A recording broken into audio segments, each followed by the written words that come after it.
Hola, bienvenidos a TMT Conversaciones en esta temporada especial de cuarentena, en la que estamos dedicando los programas precisamente a conversar sobre este tema. Estamos ahora con Alicia Bañuelos, que es ministra de Ciencia y Tecnología de la provincia de San Luis. Alicia, ¿cómo va? Muy bien, muy buenos días. Alicia, ¿estábamos digitalmente preparados para hacer todo lo que estamos haciendo a distancia a través de las nuevas tecnologías? Bueno, en algunos lugares sí y en otros no. En San Luis particularmente sí estamos preparados. Ujú. Hace muchos años que tenemos una política digital muy fuerte. Esto ha impactado en que el 95% de la población de San Luis usa la red, que tenemos 1000 megabits en todas las escuelas de la provincia, en realidad en el 98% y algunas escuelas muy rurales que tienen radioenlace, pero el resto tiene fibra óptica. Nuestras comisarías, nuestros edificios públicos. Tenemos más de 4000 kilómetros de fibra óptica propia tirada para poder darle servicio a pueblos muy pequeños, y esto nos permite tener una infraestructura sólida, permite dar mayor cantidad de servicios montados sobre esa infraestructura.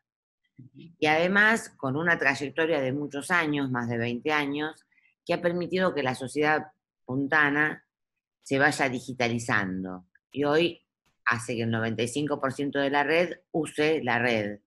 Y esto ha traído una maduración en el uso que de la red hace la población. Ujú. Obviamente esta pandemia no es lo que nadie quiere, pero ha traído una realidad, y es que las clases están suspendidas en todo el país, en particular también en San Luis, porque los niños se contagian y además contagian a otras personas, son portadores. Entonces, esto ha hecho que se suspendieran las clases. Nosotros rápidamente tomamos la decisión de usar una tecnología que teníamos disponible, entre comillas, que es la de Google, a través de Google Classroom, que, digamos, la plataforma no se paga porque tenemos un convenio para la parte educativa.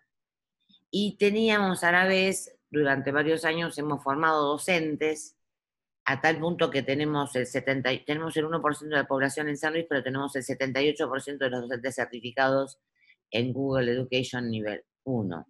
Ujú. Esto nos dijo, bueno, esto es lo que hay que hacer. Obviamente, la ley Excel nada cancela, en la vida real hay muchas cosas que después hay que afinar. Y hoy tenemos más de, bueno, del orden de 60.000 clases virtuales para toda la provincia. Hoy justamente estamos iniciando un curso que va a durar un año para docentes y profesores, para, para que estén como más a tono de la educación a distancia, porque no es lo mismo usar una herramienta en algún momento del día que usar una herramienta todo el tiempo para comunicarse con los alumnos. Y bueno, eh, queremos remarcar mucho en nuestros docentes que estas conversaciones virtuales, esto de usar Zoom o Hangouts o la herramienta que sea, es muy importante porque, bueno, hace muy poco hay un trabajo del MIT, del Massachusetts Institute of Technology, diciéndole que no ver la cara de otras personas produce hambre, entre comillas. Entonces es importante que los niños, los adolescentes y los adultos nos veamos las caras, aunque sea virtualmente, porque esta falta de vernos, que nuestro cerebro está cableado para necesitar ver otras caras, y entonces queremos que todas estas herramientas formen parte de este desarrollo de aulas mientras dure la pandemia. Ujú. Alicia, esta situación, en tu opinión, confirma que la conectividad debería ser un derecho garantizado en las normas. Bueno, de hecho en San Luis lo es. Nosotros primero dimos el servicio de Internet gratuito como un servicio, después tuvimos una ley que nos obligaba a nosotros a dar ese servicio, y en el año 2011, cuando se votó a gobernador, teníamos la opción de incluir una enmienda en la Constitución y que las personas pudieran decir sí o no, y se incluyó en ese momento a la inclusión digital como un derecho de cuarta generación. Ujú. Y creo que tiene que ser así porque esto establece que todas las personas tienen derecho a esta nueva manera, que no está nueva, pero una nueva manera de poderse comunicar con el resto del mundo, y esto para mí tiene que ser incluido como un derecho. Ujú. Y hoy la situación lo muestra, ¿no? Hoy aquellas personas que saquemos en San Luis que es gratuito, pero en el resto del país tienen que pagar para tener una conexión, bueno, algunos están mejor conectados, otros peor conectados, pero establece una diferencia que hace que algunas personas estén excluidas digitalmente. Y estar excluidas digitalmente hace que no nos veamos la cara, produce este hambre que dice el MIT, y además nos trae una serie de dificultades, tanto para hacer un trámite como para tener formación o entretenimiento. Ujú. ¿Y cómo se garantiza, ustedes tienen la experiencia, como venís describiendo, de muchos años en San Luis, ese derecho a la inclusión digital, que es más que conectividad, como vos lo venís describiendo también, a la escala de un país como la Argentina? ¿Cómo te lo imaginás? ¿Cuáles serían los Bueno, pasos que habría que dar? a ver, yo digo, San Luis es el 1%, ¿no? Uno tendría que pensar esto para el resto, el 1% en población.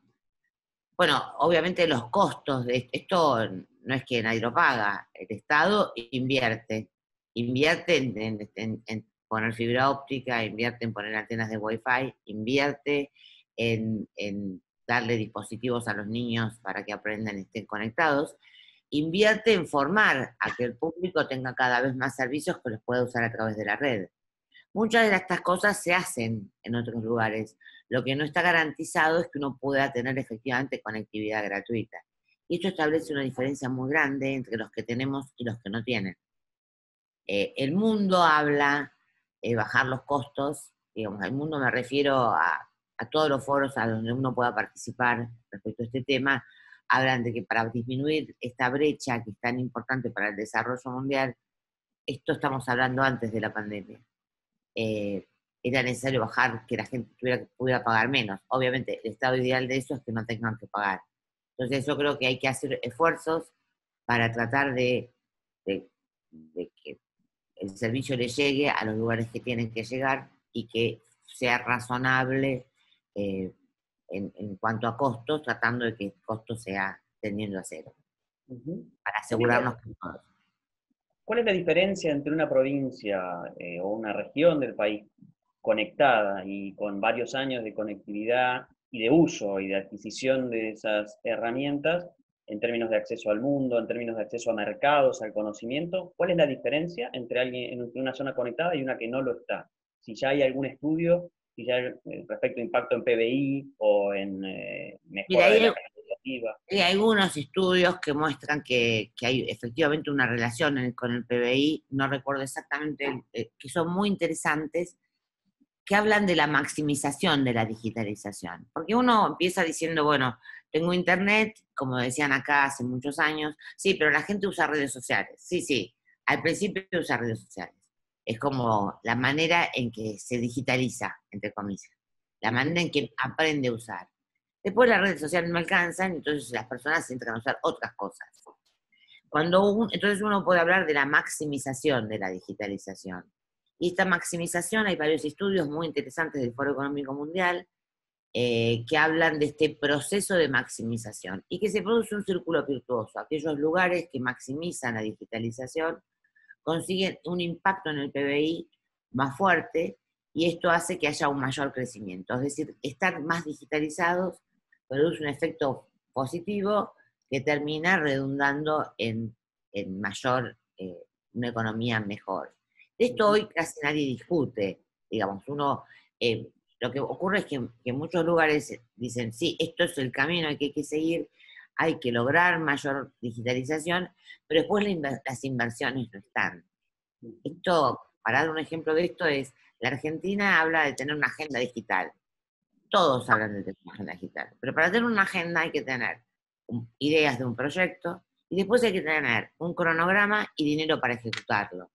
Si no, esto es un papel donde hay algunas ideas que se pusieron en un papel, pero que nunca se van a realizar. ¿Cuál es la diferencia con San Luis? En realidad nosotros tenemos una agenda digital que efectivamente ejecutamos. Esto quiere decir, tenemos recursos, obviamente somos una provincia chica, no son comparables nuestros recursos al resto del país, pero somos ahorrativos y cuidamos mucho el dinero, y entonces conseguimos que este dinero nos rinda. O si uno hace una inversión coherente durante muchos años, esta inversión se ve. Ahora tenemos 4.000 kilómetros de fibra óptica. En su momento eran solamente radioenlaces, porque cuando empezamos hace 20 años, tener tendidos de fibra óptica eran muy caros. En ese momento no lo teníamos. Pero si uno sistemáticamente invierte con un objetivo, que es tener una buena conexión, conseguir que toda la ciudadanía esté cada vez con mejor ancho de banda, y teniendo claro que esto es una parte importante del desarrollo educativo, comercial, de formación, tanto de niños, adolescentes y adultos, termina después de 20 años con una infraestructura que le permite afrontar una pandemia que no estaba en los cálculos de ningún país, en ningún lugar de la Tierra. Alicia, para ir cerrando, ¿qué va a dejar la pandemia? ¿Cómo te imaginás el mundo post pandemia? El mundo en general y un lugar como San Luis en particular, muy lindo, un lugar de la Argentina muy, muy bonito además, pero bueno, como vos decís, que es una provincia que está en el interior de un país grande como la Argentina. Bueno, la pandemia creo que nos va a afectar a todos, pero también los seres humanos somos exitosos, los animales más exitosos del planeta. Ya hemos vivido una pandemia, posiblemente peor que esta, en 1918, la epidemia española, digamos, la gripe española, que fue más cruel, mató entre algunos historiadores de 50 a 100 millones de personas. Es decir, vamos a tener miedo seguramente cuando esto, dentro de un año, cuando empiecen a dar las vacunas y todos vamos a vivir este proceso de temor en todos los aspectos, personalmente, comercialmente, como países, van a quedar recelos. Pero como somos humanos, somos Homo sapiens sapiens, tan exitosos, que conquistamos un planeta de 6.400 kilómetros de radio y estamos en todos lados y, bueno, también nos vamos a olvidar. Quiero decir, cuando pase el tiempo nos vamos a olvidar de esta experiencia. Yo creo que nos va a dejar cosas positivas en el sentido, en esta cosa muy negativa, que es una pandemia, que gente tenga riesgo de morirse, pero nos va a dejar cosas positivas si logramos que no mucha gente muera, si tuvimos tiempo de preparar los hospitales como se está haciendo en San Luis, o sea, olvidándonos en sí de la enfermedad, nos obligó a mucha gente a usar herramientas que tenía disponibles, pero que no las estaba utilizando desde el punto de vista tecnológico, o usar otras estrategias que también las podía usar en otro momento, en otros aspectos, que no las estaba usando porque no estaba obligado. Esta conversación, posiblemente si no fuera por la pandemia, no la hubiéramos tenido, porque siempre uno, por este cableado que tenemos en el cerebro, cuando pensamos en reunirnos, necesitamos vernos la cara y necesariamente pensamos en un encuentro presencial. Ahora la pandemia nos muestra que, bueno, también nos podemos ver la cara de esta manera. No es lo mismo que tomarse un café presencialmente, no es lo mismo que abrazarse, pero bueno, sirve como sustituto, sobre todo cuando las distancias son grandes y cuando a veces viajar a otro lugar requiere de un día, por más que el vuelo sea de 1 hora. Entonces, la pandemia va a dejar mucho dolor, pero nosotros somos muy fuertes, los Homo sapiens sapiens, así que lo vamos a lograr superar y vamos a tomar como de costumbre todo lo que nos resulte provechoso para poder seguir adelante. Es lo que muestra toda nuestra historia y es lo que seguiremos haciendo mientras vivamos en este planeta antes de salir para conquistar otros mundos afuera. Alicia, muchas gracias. No, gracias a vos. Que tengan muy buen día.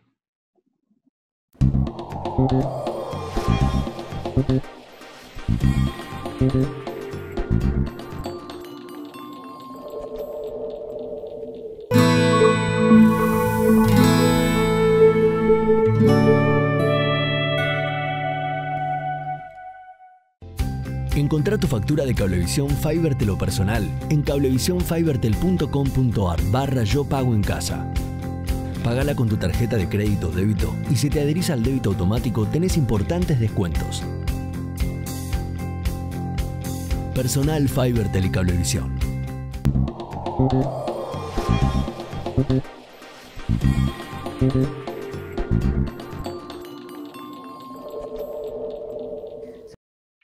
Seguimos en TMT Conversaciones, charlando ahora con Ignacio Plaza, que es presidente de la Cámara Argentina de Fintech. Ignacio, ¿cómo va?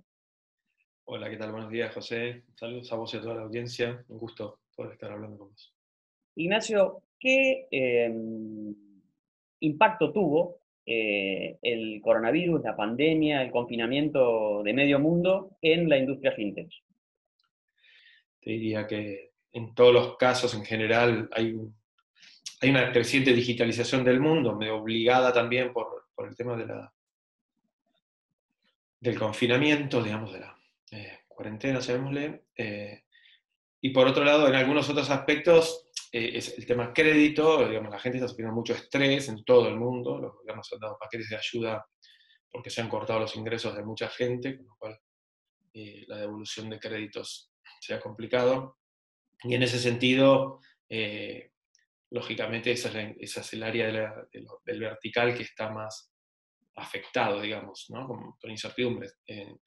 Esperamos que los sistemas de ayuda del gobierno que mantengan la circulación de recursos en la economía actúen como lubricante para conectar, digamos, el momento antes de la pandemia con el momento después, como está ocurriendo en todo el mundo, ¿no? Uh-huh. Y la pregunta al revés, ¿qué están aportando las industrias fintech a solucionar algunos de los problemas que genera el confinamiento para los individuos y las empresas? Bueno, la verdad que los individuos se han volcado en muchos casos masivamente a tratar de adoptar, ¿no?, las billeteras digitales, todo tipo de soluciones para hacer pagos en forma o recibir pagos en forma digital,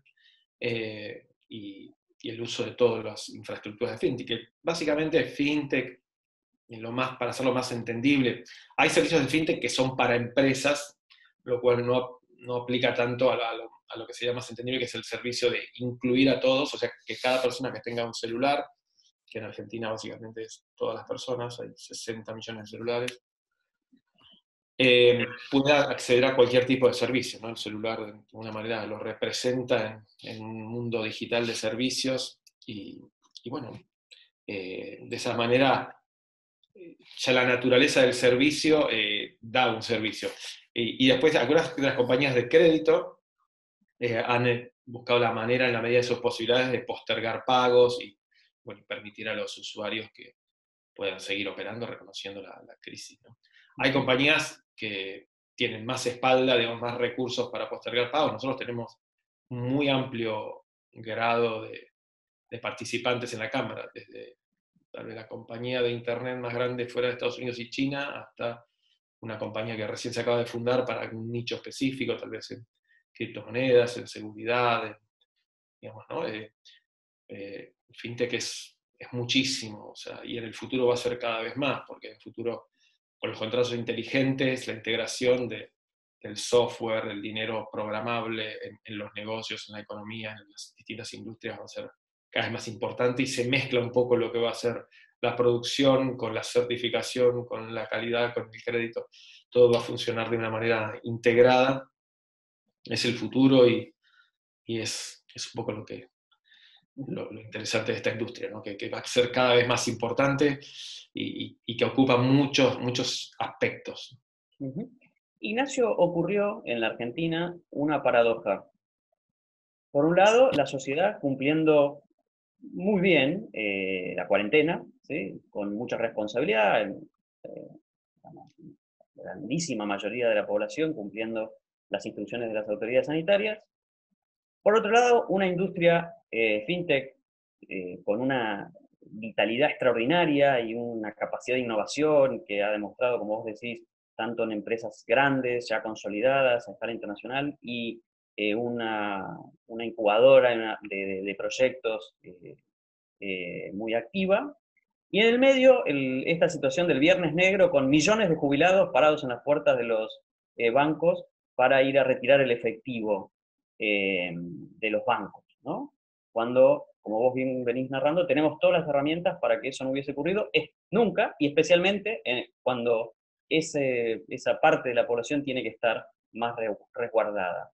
¿Qué nos falta para que esas escenas, que bueno, las vimos por el contexto, pero son cotidianas todos los meses, fuera de situaciones de pandemia. ¿Qué nos falta para digitalizar ese conjunto de la población? Que sean los jubilados o sean otros sectores que todavía no están aprovechando el potencial de estas herramientas.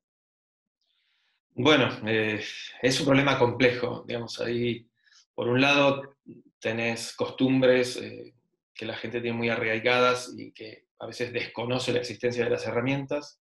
Por otro lado están regulaciones que a veces quedan atrasadas y hacen que, por más que funcionarios o gente dentro del gobierno que podría desatar esa posibilidad quiere hacerlo, se le complica. A su vez, dentro del gobierno, ¿no? Existen múltiples entidades que hablan entre sí y toman las decisiones después dentro de las posibilidades de cada uno. Y bueno, entonces a veces lo que a uno le parece obvio, que todo debería ser digital, no ocurre. Nosotros, como acá una fintech, siempre, ¿no? Uno siempre va destrabando las cosas que van limitando. Por supuesto, nosotros nos vemos como una herramienta de progreso, de inclusión, de distribución, digamos, la herramienta más eficiente, y no tenemos dudas que el futuro pasa por ahí, lo vemos en todos los países más desarrollados. Entonces,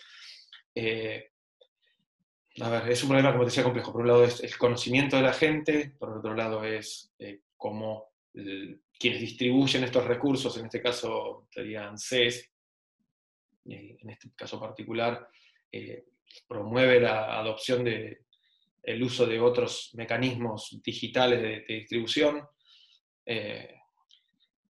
Entonces es complejo. O sea, nosotros tenemos que llegar con el mensaje, por otro lado las instituciones tienen que confiar en la tecnología, en las fintech, en nuevas posibilidades. Por supuesto que nosotros creemos en que vale la pena para la sociedad que se dé oportunidad a estas nuevas posibilidades de ayudar, ¿no? Porque así como se están probando todo tipo de drogas experimentales, en este caso creo que es mucho menos dañino y mucho más fácil de controlar. Y bueno, es una gran oportunidad que esperamos que... O sea, nosotros tuvimos conversaciones, en principio tuvimos un acuerdo para implementar, después ese acuerdo se canceló. Estimamos que son razones técnicas, no estimamos que alguien pudiera tener la política de decir no, nos quedaremos en el efectivo para siempre. Pero bueno, a veces hay razones técnicas, hay complejidades, siempre seguimos por supuesto a disposición. Pensá que, a ver, algunos de nuestros socios tienen más de 40 millones de billeteras en la región que operan y que crecen a 1 millón por mes. O sea, la capacidad de la industria para dar el servicio está. Y bueno, esperamos también que las autoridades puedan resolver los mecanismos que tienen que resolver para ponerlo en marcha. Y también pareciera que a veces quedan alineados también esa capacidad de la industria, las decisiones de regulación y la gente adoptando rápidamente. Me parece que en el caso de los pagos con los móviles, lo vemos en situaciones incluso que pueden ahora parecernos insólitas, ¿no? De lugares donde se recibe, se prefiere, donde nunca entraron las tarjetas de crédito, por ejemplo, y se prefiere cobrar con algunas de estas aplicaciones de pago con el móvil. O sea que la gente también ahí puede estar dispuesta a bajar la barrera de meterse o no meterse cuando ve que es simple, es sencillo, funciona y es seguro. Sí, bueno, por supuesto, o sea, la potencialidad está, hay siempre pequeñas trabas, estamos trabajando en múltiples proyectos para destrabar, por ejemplo, la interoperabilidad de las distintas redes de pago, para que con el medio que yo tengo pueda ir a cualquier lado o recibir pagos de cualquier medio. O sea, no solo hay que pensar en el usuario, sino los comercios tienen el problema de cobrar. Y bueno, nosotros promovemos infraestructuras abiertas, eficientes, competitivas. Creemos que eso le hace llegar el valor a la gente y después es un círculo virtuoso, ¿no? Donde la gente tiene más posibilidades para recibir y utilizar sus recursos, los comerciantes asimismo se les facilita el no uso de efectivo, que no solo tiene hasta un peligro en estos contextos de transmitir enfermedades, sino toda la logística de estar moviendo efectivo, la imposibilidad también de cobrar impuestos muchas veces, que se promueve la informalidad. Entonces, hay múltiples, innumerables beneficios. Y bueno, es el leitmotiv nuestro, estar destrabando todos los pequeños obstáculos que encontramos para que realmente se masifique, que se universalice el acceso a estos servicios, porque después siempre hay nuevos servicios que uno puede ir desarrollando. No olvidemos, el crédito en Argentina está muy bajo. Hoy, digamos que en un contexto de crisis donde en todo el mundo cuesta devolver los créditos, podría ser algo positivo, pero a ver, la riqueza del mundo en gran medida, las posibilidades a las que acceden ciudadanos en todo el mundo es porque tienen crédito. El crédito total en el mundo es 3 veces el PBI mundial. Entonces, mucho de la riqueza o pobreza está en el acceso al crédito, que el acceso al crédito tiene que ver con confianza, con creer en el futuro, que la sociedad y los que participan creen en el futuro y de alguna manera ponen sus recursos para que otros puedan tener hoy lo que todavía no tienen todos los recursos para pagarlo, y así se va construyendo, ¿no? Una sociedad más rica y de alguna manera la confianza, todos tienen interés para que se cumplan los acuerdos, ¿no? Así que, pero bueno, hoy los pagos es lo más básico. Después de ahí puede ir más allá, puede ir a créditos, puede ir a contratos inteligentes, a digitalizar todo tipo de transacciones por medio de identidad digital, a todos los verticales, ¿no? A generar mejores vehículos de inversiones, a generar préstamos a pymes, tanto de corto plazo como de mediano, como de largo plazo para inversiones más grandes. Se va construyendo. Los pagos son como el escalón básico, la infraestructura más básica, y aún en esa infraestructura, bueno, muchos desafíos que estamos constantemente combatiendo y luchando para lograr consensos y construir los pisos, ¿no? Construir los cimientos, después construyendo los distintos pisos del edificio. Los pagos y las billeteras, y eso sería como los cimientos casi. Ignacio, muchas gracias. Bueno, muchas gracias a ustedes, gracias por esta oportunidad, gracias. Hasta luego. Estuvimos conversando en TMT Conversaciones con Ignacio Plaza, presidente de la Cámara Argentina de FinTech.